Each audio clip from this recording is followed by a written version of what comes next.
Isang magiting na pamamahala na patuloy na nagpupunyagi sa pagtuturo at pagpapayo upang ang iglesia ay maipagmalasakit.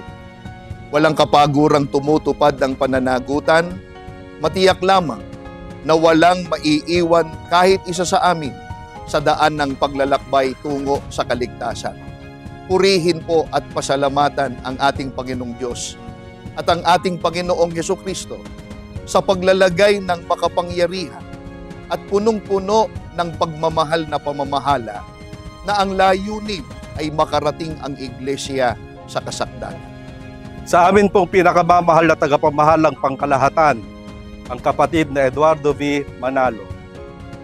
Sa inyo pong ika-16 na anibersaryo ng makapangyarihang pamamahala sa Iglesia ni Cristo, kami pong mga ministro, manggagawa, kasama na ang mga may tungkulin at lahat ng mga kapatid sa distrito ng Makati ay tausa-puso pong nangangako na patuloy po kaming masasakop at makikipagkaisa sa inyo sa pagmamalasakit at pagmamahal sa iglesia.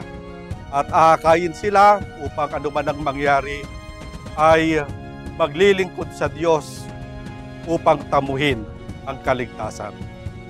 Dalangin po namin sa Panginoong Diyos na nawa ay patuloy po kayong ingatan, samahan, punuin po ng mga katangi ang kailangan upang patuloy po ninyo kaming magabayan hanggang sa pagtatamo ng pangakong kaligtasan.